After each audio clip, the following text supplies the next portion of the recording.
यह जादुई बंदर का पंजा किसी भी इंसान की 3 इच्छाएं पूरी कर सकता है, लेकिन हर इच्छा पूरी होने पर पंजे की एक अंगुली मुड़ जाती है और एक नए मालिक से मिलने पर ही तीनों उंगलियां फिर से खुलती हैं। एक बूढ़ी महिला ने इसे पाने के बाद अपने परिवार को अमीर बनाने की इच्छा की, पर अगले ही दिन वह सीढ़ियों से गिरकर अपनी गर्दन तोड़ बैठी। लेकिन उसके मरने के बाद उसके पति को बीमा का काफी पैसा मिला और परिवार सच में अमीर हो गया। लेकिन अपनी पत्नी की मौत से पति को जीना तक मुश्किल लगने लगा। इसलिए पत्नी को वापस लाने के लिए पति ने उसके दफन के बाद उस जादुई बंदर के पंजे को निकालकर अपनी पहली इच्छा मांगी। लेकिन अगले सेकंड में कुछ अजीब सा हुआ। घर की लाइटें अचानक झपक लगी।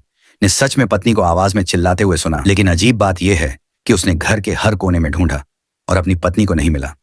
केवल आवाजें सुनाई दे रही थीं और कोई दिखाई नहीं दे रहा था। उस रात बूढ़ा आदमी अपने घर के श्मशान घाट में काम कर रहा था। तभी अचानक पीछे की ताबूत बिना किसी कारण बंद हो गई। वह जल्दी से आगे बढ़कर देखने लगा, लेकिन जैसे ही उसने मुड़कर देखा, उसने अपने मरी हुई पत्नी की परछाई देखी। यह समझते हुए कि उसकी पत्नी शायद फिर से जिंदा हो गई है, वह तुरंत कार लेकर कब्रिस्तान पहुंचा और अपनी पत्नी की कब्र खोदने के लिए फावड़ा उठा लिया। लेकिन जैसा कि उम्मीद थी, खुदाई के बाद उसने सच में ताबूत में पत्नी की रोने की आवाज सुनी। उसे डराकर उसने जल्दी कॉफी